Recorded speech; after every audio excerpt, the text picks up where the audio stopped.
Shalom saudara-saudari yang dikasih di dalam Tuhan.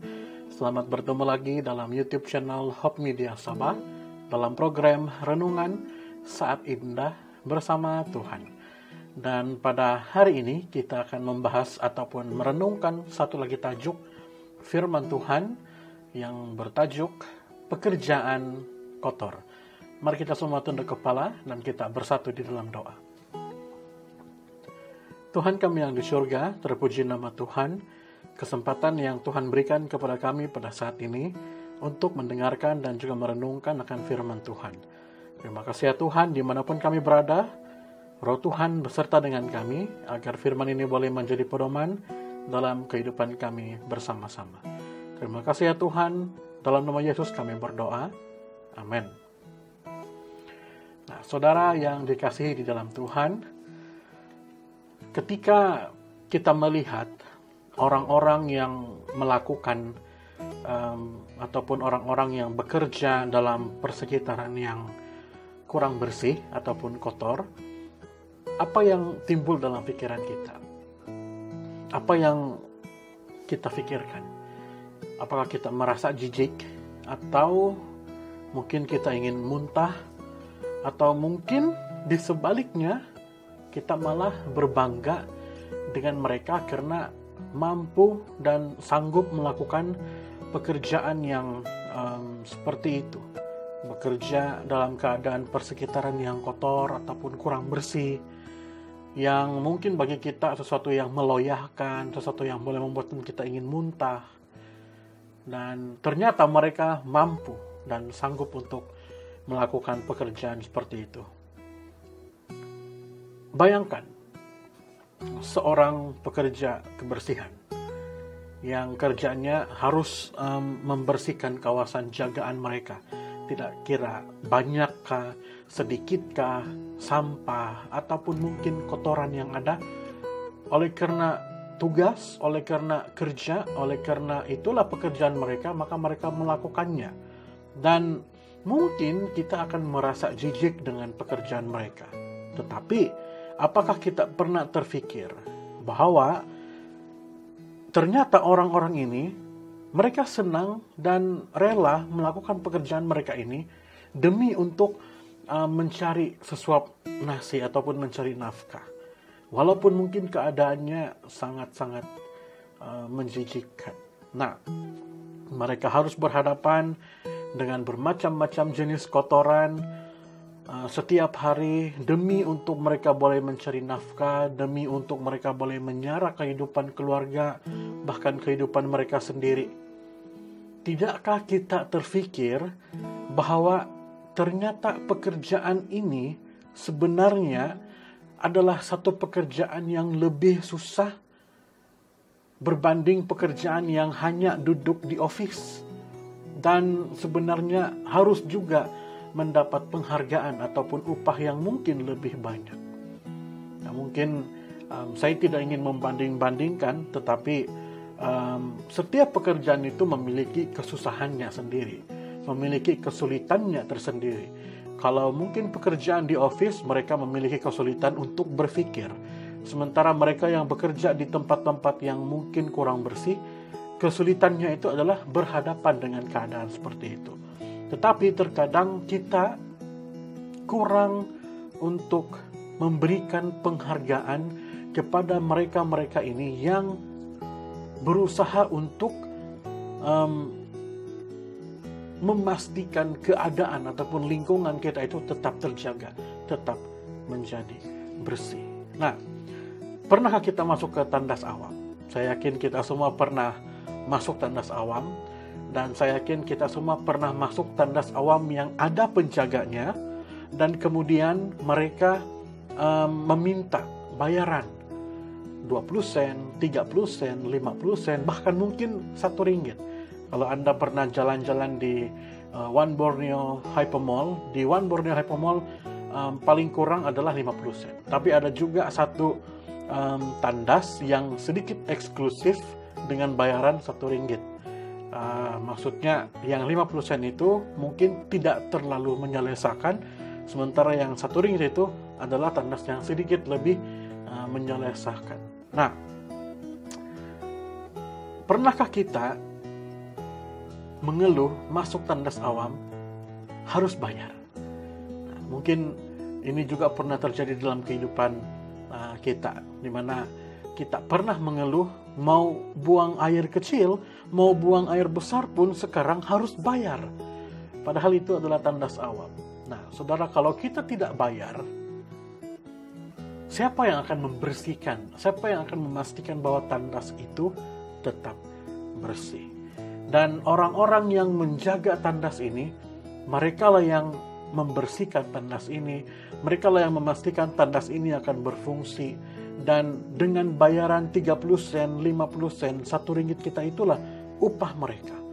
Bukankah sepatutnya mereka itu mendapatkan upah yang lebih, mendapatkan penghargaan yang lebih lagi? Karena mereka berhadapan dengan keadaan pekerjaan yang sedikit mungkin kurang bersih, ataupun pekerjaan yang kotor. Inilah yang disebut sebagai unsung hero, ataupun wira-wira yang terkadang terlepas pandang jasa baik mereka. Nah, Yesus juga pernah berhadapan dengan keadaan seperti ini.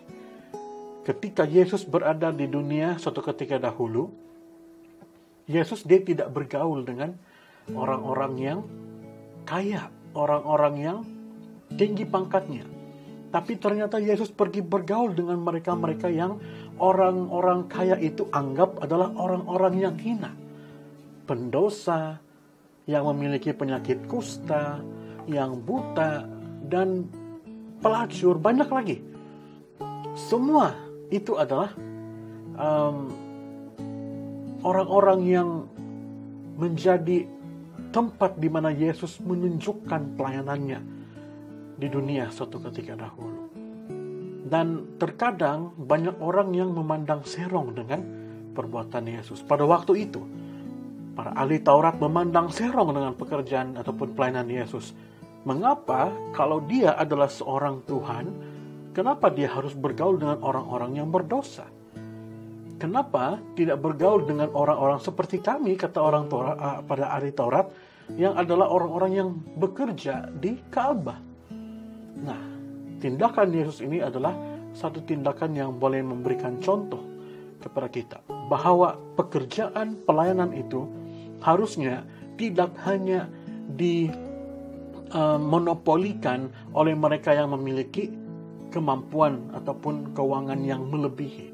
Terkadang kita juga harus lebih banyak melihat keadaan di mana banyak anggota gereja kita, bahkan orang-orang masyarakat di luar sana yang sebenarnya lebih memerlukan pelayanan daripada kita, daripada mereka-mereka yang memiliki keuangan ataupun kemampuan yang lebih. Nah, perbezaan pekerjaan Yesus dengan orang-orang yang mungkin bekerja dalam keadaan yang kotor di bumi ini, ataupun mungkin di Sabah ini, adalah mereka bekerja dalam keadaan persekitaran yang kotor secara fisikal. Tetapi Yesus bekerja dengan orang-orang yang memiliki kekotoran bukan secara fisikal tapi secara rohani. Iman mereka itu harus dibersihkan. Iman mereka itu harus diperbaharui. Itulah fokus pelayanan daripada Yesus. Dan terkadang kita jarang memberikan penghargaan terhadap pelayanan-pelayanan kepada orang-orang yang seperti ini, seperti yang dilakukan oleh Yesus. Itu sebabnya kita harus mencontohi pelayanan Yesus. Karena Yesus, dia bukan hanya melayani orang-orang yang kaya, orang-orang yang memiliki kemampuan, tapi Yesus juga pergi kepada orang-orang yang hina, berdosa, berpenyakit. Karena itulah fokus utama pelayanan, membantu mereka yang memerlukan. Saudara, kita mungkin adalah orang-orang yang bernasib baik. Kita boleh makan, kita boleh hidup dengan uang kita, dengan kemampuan kita. Masih ramai orang di sana yang harus kais pagi, makan pagi, kais petang, makan petang. Mari kita membantu mereka semampu kita. Mari kita membantu mereka yang sedang sakit, yang sedang lemah, yang sedang bermasalah dengan kemampuan yang kita ada. Mungkin suatu saat kita akan berada di tempat mereka. Dan orang-orang yang berada di atas itulah yang akan membantu kita. Itulah fokus pelayanan daripada Yesus. Jangan malu untuk melakukan pekerjaan yang tanda kutip kotor, tetapi biarlah kita mau melakukannya karena pekerjaan itu membawa suatu kepuasan secara jiwa dan juga iman dan juga rohani kita. Kita sudah melayani seperti Yesus juga sudah melayani. Saya akhiri renungan kita pada hari ini dengan satu ayat di dalam Matius 8 ayat yang ketiga. Lalu Yesus mengulurkan tangannya, menjamah orang itu dan berkata, "Aku mau, jadilah engkau tahir." Seketika itu juga tahirlah orang itu daripada kustanya. Yesus pergi menjamah mereka, seseorang yang masyarakat anggap kotor pada waktu itu dengan penyakit kusta. Yesus pergi menjamah. Saudaraku, mari kita pergi melayani orang-orang yang mungkin dalam pandangan mata kita tidak berhak untuk menerima pelayanan. Tapi bagi Tuhan, Dia memerlukan pelayanan, pembaharuan iman, jiwanya, rohaninya, imannya harus dibersihkan. Mari kita bantu mereka seperti Yesus sudah membantu mereka. Tuhan memberkati kita semua. Mari kita semua tunduk kepala, kita bersatu di dalam doa. Tuhan kami yang di surga, terima kasih pelajaran dan renungan yang kami dengarkan pada hari ini. Kiranya kami sebagai umat-umat Tuhan mahu dan siap sedia untuk melakukan satu pekerjaan, dalam tanda kutip pekerjaan yang kotor. Biarlah kami dapat dipergunakan oleh Tuhan untuk membersihkan bukan hanya jiwa dan rohani kami, tapi juga mereka yang memerlukan pelayanan kami untuk membersihkan jiwa dan rohani mereka. Kiranya Tuhan memberkati kami sepanjang hari ini. Dalam nama Yesus kami berdoa. Amin.